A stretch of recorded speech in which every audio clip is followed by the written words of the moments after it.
We got a bunch going on today. Matt has a bunch of duct tape. This isn't duct tape, you moron. Just kidding. Matt, what do you have going on today? We need to set up the table that we talked about in the last screw video, right? I think so, yeah. We have this table moved all to the side and everything's kind of all over the place. But what exactly are we doing here? So I just cleaned off this table so the tape would stick. You guys missed that part. It was Matt's been wiping down this table for 30 minutes. Yeah. So we bought this, it's whiteboard tape. So it's meant for just doing layouts on whiteboard so you can have charts and graphs and whatever. Doesn't matter. What does matter is our application for this is we're laying out a grid on this table so that we can have it labeled for Alpal when he is organizing them. That's him over there. That's Alpal if you didn't know. Hi, Alpal. So Matt's gonna be working on that. Alpal's been working on some stuff. We still have more collection type stuff and buy list stuff to get through. Oh baby, what are you working on? Everyone's in a mood today. Calm down, kid. No, we actually have a pretty nice collection coming in today. It's got some nice SNES, N64, GameCube type stuff. Yeah, we're paying close to $10,000 for it or something like that. We're paying $8,400 for it. Okay. And then tomorrow, another collection is coming in that we're paying $15,000 for. Man. Now this one is important because this is the biggest deal I ever have made without Chase's approval. And it's one that... I love the gasp Matt just did. Without Chase's pre-approval. He knows it's coming and everything. But the reason I was oh shoot, maybe I should have made this. It's because I made this deal while the guys were at Midwest Gaming Classic. It was literally an hour or two after I made this deal happen. This guy texted, hey guys, we already spent 45 grand. In the first day, and I'm I shouldn't have made this deal. We typically budget $25,000 for yes, that's what I was expecting. We literally made a crew video where I was they're probably gonna spend 25 grand. And then he texts me. But I mean, it's still within our margins. We'll just have to make sure that we move it quick because we have a lot of inventory. It's still good stuff, but it's a lot of Xbox. So I'm kind of intrigued on how this goes because it's pretty much every high-end Xbox thing you could think of. Really? I think he's got all the top OG Xbox games, every single heavy hitter, and he's got a lot of collector's edition Xbox Ones. Just a ton of racing game. It's P-Rally or something like that. It's more than Futurama for the Xbox. Yes. And then there's also a Spike Battle one or something like that. That's also $180. There's just some ones that I've never seen before. But it's funny, after I said I've never seen those before, the guys got that in the big collection they picked up. They got both of those games. So now we'll have two of them in the barn, which is insane. But I'm interested to see how this goes because generally Xbox doesn't do well and whatnot. But now that we're doing more themed shows and we can do a big Xbox show, I don't know if people will be there for it. We haven't. There's still a ton of fans. There is, obviously, because we get Xbox collections and people have collections like that. So we average maybe 200 people in a show, but 100 people just there for Xbox is still a lot of people. Yeah, so we just might have to start more things off because it's more risk to start things at $1 with Xbox, but I think it's so cool stuff and I'm really intrigued how it goes. Anyways, I've been staring at this Vita almost the entire time. This is super. It's a really cool Vita. It's a sky blue Vita. And this is from our biggest seller, Javier from Venezuela. There's a bunch of CIB N64 he just sent. He sent this off. It's just constant good stuff. I don't know what it is about. It's funny because we always deal with tabs missing from them. I don't know what it is about Venezuela and N64 games missing tabs. Still thankful. I mean, we've probably done $50,000 in deals with him now. When did that start? That started maybe in September. I actually just reached out to him. I reached out to him because he had a collection posted somewhere, and I didn't know who he was. I was just looking to buy the collection, and then the relationship just started from there, and now we do deals. I mean, we get probably 2 Venezuela boxes every week, so it's a huge connection. It's crazy that it's from Venezuela. And our 2 regular connections that are just buy list and collection based are both international, from Venezuela and Malaysia. That's so bizarre. That is so bizarre. And we just got a package from Hong Kong the other day. Can we add that to the board? Let's show people the board. Yeah, I did actually add it to the board. It's insane. And there was another one that I opened yesterday that I knew was from, I think it was from Greece or something. They had a New York mailing address, so I wasn't able to figure out where they were actually from. But Yeah, there it is. Hong Kong way over there. Wow. This could be a lot more filled out. I don't put in every time I open a package from Texas or Iowa or anything like that. But so this could be a lot more filled out. If you're in this area, go ahead and send us a package. So what's the difference between white and red? So red is a collection, white is buy list. We're trying to put like one of each in each state Yes. and trying to call it there. Yes. Maybe for California, we have it a little more split up. And there's so many more. You Oh, know, so many more. I mean, we get like 60, 70 packages in a week. One from every continent is what we need. Every Except continent. Antarctica, obviously. I mean, we have Australia, we have Asia, we have Europe, we have North America, we do have we not South have- America. we not have Africa? We don't have. Well, that I'm considering. Anyone in Chad or Sudan? Yeah. Send us some Reach out. games. Oh, Reach out, please. Madagascar. Please send us games. Yes. That'd be cool. All right, the grid has been laid and the stickers have been made. Wow. So we're laying down all these stickers. And since we pretty much just need to know where the first game goes, because after that we can see what it is. Like, this is not the best example, but Nintendo Land will go up here with the ends. But now I know that it's N, and we won't ever have to look underneath it again. And for stuff like this, we have a little cheat sheet.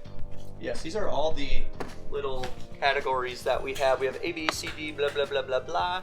We're going to save all these special ones for the ends down there. So we're separating Lego because it's easy to recognize, and there's so much of it, it could clog up other letters. So we have that separated. We have all the Guitar Heroes from G separated because G, Al, is already super full, right? We have two full shelves almost. Gears of War, God of War, Gran Turismo, GTA. Yeah. So lots of titles like Oh, that. vacation, you didn't.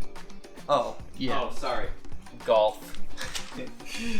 So this is an extension of what Retro Game Rescue Alex had suggested to us, and I actually think Caleb Phoenix Resale does something pretty similar with his buy list processing. Hi Caleb, how you doing? He has like taped out markers as well for things. I forget the exact process, but this is kind of the... I had no idea he did that. Yeah. He's like taped off sections on where certain stuff goes, where discs go, and things like that. We're at S. Yeah, we have a couple things we could do for S. We have to frequently undo that stack, so is it like... Well, and then we have S. to sort it when we get over to the shelves. So do we just keep it really simple and do S Nintendo, S PlayStation, S Xbox? Kind of my thought. I want to see how many spots we have before we do that. Because the other thing is we're kind of losing some of this table space when we, depending how many stacks we want to make for processing normal collections. So I think if we come over here, we might have to set up that table back here again, especially if we're getting in a collection. Oh, can you scooch out of the way real quick? Yep. It's our channel sponsor, Oh, XYAB. XYAB. Wow. Yeah, you We can just have order a bunch of stuff like us boxes with on our boxes with our from code them below. because we use their products every single day of our business. Yeah. Every single day. Anyways, I think we're probably gonna have to put a table back up here to process the collection. I don't know the solution for that because we still want to be the source out there for buying whole collections. The buy list is consistent. We still want The to be buy able list to is buy consistent, but we still want to buy collections as much as possible. So I think we need to figure out how to find a place to process them because, now we don't. Because that table is never going to be clear, and it's just collections come in all the time. So the to be clean table is always has 200-300 games on it because we wait for a stack to get full before we clean it. So I think Part of me wonders if we can simplify that process, or does that table need to move here and the L is reversed? That way we can actually stack boxes up next to the shelf on that side. And then when discs get moved over to the shelf to be cleaned or straight into the disc cleaner, it's kind of closer. But that being said, we're also moving tons of boxes through this area all the time, and we don't want to knock over stacks. Does this table get replaced with shelves?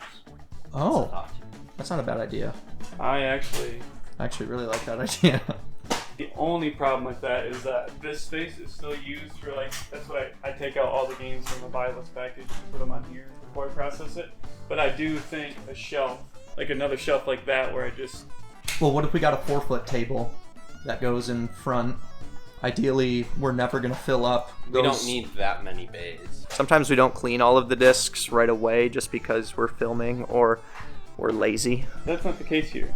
No, not for these. So with what Matt's saying is for these, it's rare that all these bays are full, or they should not be all full. So even if we had a bunch of stacks of stuff in shelves there, it would not be a forever thing. It's actually normally the issue is not discs needing to be clean. It's discs needing to be put back in the cases. Swapped cases. Yeah. Because like all these, this little green thing means that they're good to go. All the discs just need to be put back in and they can be processed through. Looks like these ones will be as well, but if it's red, that means we take the spindle now and we swap the case, so that way we're not putting the disc back in here and then taking it out again to swap the case. Correct. It is actually a big thing. I normally have 2 boxes under here for packing material that comes from boxes. So these boxes would no longer have a home. Yeah. We could do half shelves like we have over there. Just put it on the table. Then it's really a permanent table. Well, Ultimately, I guess what I'm saying is it would be a shorter table. Ultimately, I guess I don't think that solves what we're talking about, because we need table space to unbox a collection. So talking about putting more shelves up. Well, half of the table would be taken up because we'd have more vertical space. So what if we get extra creative and we get rid of this entire area? I mean, a lot of the stuff we do use for collections. Like when we get in consoles, we need to, take some of this, but we're not going to go through this many PS1 controllers. In my head, Alex, I don't know what your thoughts are. It's time to move it? I don't know. We definitely need to rethink this space, because It's good to have this kind of stuff, but I can't tell you a single time I've needed anything from here up. Like in recent Xbox memory. One, Xbox 360 power cables. Any console we've ever gotten in has had a power cable. We're just hoarding extras. I mean, this is just from consoles that end up not working or whatever else. So it's Game barn as well. Game barn as well. And there's just, there's a lot here that we don't use much, and we're trying to partner more with our consoles. We're taking even less consoles right now just because we're trying to be handhelds, not consoles. So yes. all We're those- trying to be more efficient by focusing more on games and handhelds and less on consoles. As you can see, since we last talked, these are still here. Yes. And in fact, there's more. I mean, there's quite a bit here we could organize as well. But yeah, I think we do need another table to be able to unbox collections. It makes me wonder if We do these go in the barn instead, because again, They say the shed. or the shed. We do technically have the ship station, the bigger We one do. that we don't really use ever. It's just very inefficient. I mean, ideally, the collection would be unboxed where all the processing happens. Because if we do have a table here, then we got to take all the stuff back over there. If it's disk space. If it's not disk space, then it's fine. It's actually closer to where it's going to go. But if it's disk space, then it's not ideal. What would you guys do? You're always giving us good ideas. Some of them, I'm going to be frank, are not good ideas. If you have a bad idea, don't say it. But we won't know until you comment. So comment, and then we won't tell you if it's a good or bad idea. You just might see it implemented. That was well put. And if you're in the Discord, just reach out to us directly if you think your idea is really good. Yeah. We love hearing your ideas for anything. And we won't pay you. Yes, but contrary to what some people think, if you're in the Discord, you have access to all the crew members. You can reach out to us directly, ask us any questions. We're happy. Fear reaching out to Chase. He Yeah. gets maybe Yes. a message a month. Yeah, people are scared to message Chase, so they message you or me. Yeah, But Chase is like, why does no one DM me? right. We are not too busy to answer your questions, so if you want to reach out to us fact, directly in DM. We actively prioritize you Like- guys in the Discord Yes. for DMs. I get more DMs than Chase, which you guys can slide into my DMs. Wait, no. I want to answer some messages. Send Noel Baby some messages. His name on No, Discord his is Noel new Baby. name. Guys, blow up Nolan's Discord messages. Everyone in the Discord right now. send a Everyone DM to that's Noel. watching Yeah. us in the Discord, blow it up. Nolan's new name is Brad. Oh yeah, we're just gonna call him Brad now. It sounds better. Yeah. Brad, can you start spotting some more We cases? like it more. Can you guys? Can you guys comment Brad? Just comment You're paying Brad. for I those want to comment Brad. spots. I want to see 100 comments that say Brad. We got lots to do, so we should probably get to doing that. All right, so we have our system kind of coming together, Matt. Now we just need to figure out where it all goes, and there's still random stuff here. And how do you feel on it? Constricted. We could have made the grid a little smaller. We just, organization can take up space, but it can make you more efficient. So it's what you gotta weigh when you do stuff like this. Okay, Alex, the setup is in full swing. How are you liking it? Well, I wouldn't say quite full swing, because obviously there's still a lot of categories that are going unused, but I like it so far. It makes sense to me. The only thing that I need to figure out got to make sure you guys know who he is. He's not on much, so. Is Whatnot, how to deal with Whatnot stuff? So we're trying to do as much as possible on the front end, so stuff doesn't need to be looked up or whatever on the back end. So I try to make sure like any of our under 10 stuff is already sorted out because I already have prices up and all that. 10 to 25, any stuff that just needs to go to Whatnot, I'm trying to sort that here as much as possible so it can just immediately go to its proper Amazon shelf or Whatnot shelf or anything. So that's the goal here. I need more organization because right now I just have 2 bins now of Whatnot. So I might like section off the bins to be certain categories because I did have stuff up here that was a mess. So I might do that. Don't know if you guys have any better ideas. Okay. All right, well, I'll keep thinking about it. And then Matt, what are you working on? Oh, hello there. I'm labeling the shelves now that we kind of have like a more permanent idea of what we want instead of sticky notes. Now it's the pockets, which we can still change and move around if need be. This was actually Brother Dave's idea for the pockets. Yeah. Yeah. And I think it's smart to be able to have a system that anyone can very easily understand if they've never done anything with it before. Yes, I think that's mostly here. I mean, there are some caveats of words we don't include or whatever else, Like but Marvel for Marvel's Avengers or... Yeah. And who That- knows, maybe we'll change it. I wasn't. I'm glad you said that because I probably would have put that in M. We'll figure that one out. Yep. Nolan did put Call of Duties on the DE shelf, so we might need to teach him how to. Read Well, the alphabet. Yeah, and then we're gonna plan on putting frontward pouches. I had to order more, but if you guys have any other ideas, let us know. You guys? Little update, we're getting an Amazon batch going. All of these are like 3DSs, new 2DSs, new 3DSs, all that, and Matt has even more handhelds. Yeah, it is a nice day. Alpal? Alpal says it's a nice day. Oh, hello. It is a nice day. Yeah, gosh, the sun is really bright. Yeah, don't look that way. We haven't made a ton of progress on much of this stuff, but how do you feel about all the handhelds we're getting out now? Great. There's like 23 just like 3DSs and 2DSs. Goodness, we love handhelds. There's still good margins.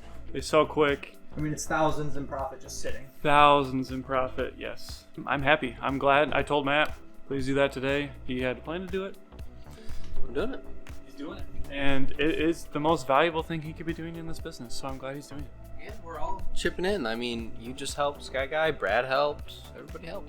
So Alpal just left, and the guy with the collection, Chris, is here. I don't know if he wants to be on camera, but regardless, I just got this table all cleared off, so we'll show you what he brought in. We're spending a lot. There's also some like mystery stuff that is bringing that we don't know what it is.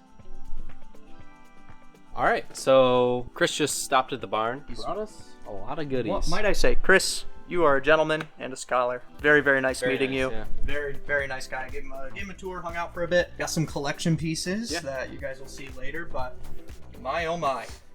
There's a lot. We actually have to, we're gonna go through and price chart this. These were just extras that he brought. We're gonna send him an offer on all that and send him another check or something like that. Matt, what stuck out to you? Well, there's the one thing, but we'll wait to get to that. These are sealed. I don't know if you Yeah, noticed that. Or I this one is was sealed. I was going to say this guy stuck out to me because you like picked it up and I was like, oh, that's cool. It's got like the partial seal on it, and then I saw the price tag and I was like, oh, Just still good. that's yep. The only bummer on it, which I think Alpal accounted for, this is a fake box. So for those that don't know, Super Mario World with the black box is like, I think it price starts around $500 if it's in good shape. But this box is also one of the more faked ones. So cartridge and manual are legit, but the box on this is wrong. Mega Man X was here. Just a ton of really clean retro stuff. The story he was saying on it was super cool. Everything checked out. We're just gonna kind graded of games. process through it. Yeah, look at that. Like, oh, look at that. Here's the Kingdom Special Edition. And there's some more stuff in all of there. Come by our Whatnot shows, guys. We're going to have tons and tons of this stuff there. Pretty much always goes there, so I don't know when our next big show is. We're going to be doing 2 in May. So again, follow us over on Whatnot, Chase_ATRP, and text the number 269-390-8555. Just text the word Whatnot. We'll give you a coupon over there, and then it'll give you notifications for when we're going live. It's super helpful so you don't miss any of this stuff. Like Seafood, the Redemptive Edition. Did you watch Secret Level episode? That was really cool. Yeah. It's the next day. We got a ton more buy lists, and actually, you can it's just sitting out there because There's I want 2 to clean carts this in the up. van. But what I did do is I cleared off this whole table, which it makes me even more like the new processes we have because I was able to quickly go through this whole collection and put it in where it needs to go. Like this bin is just unprocessed disc space that's not sealed that can go over on that shelf and get processed through, and everything else has come over and either gone onto here, which a lot of it went on here. Like there's a ton of I had to create 4 more bins. There's 2 Wii U bins down here, an N64 bin, a SNES bin, but now it's all in the spot and we know what it is, where it is. It really tells me we're getting really, really efficient on Amazon. Now we just need to pick up the speed on Whatnot, I think. It's I wish we could figure out, shipping is the biggest thing on Whatnot. Amazon takes away. You just put it all in one box and ship it off, and they'll ship it off individually. So if only Whatnot had a fulfillment center, we could just send all the orders. That would be an expensive box. I wouldn't want to do that. So let me explain with Whatnot shipping. Say there's skill points.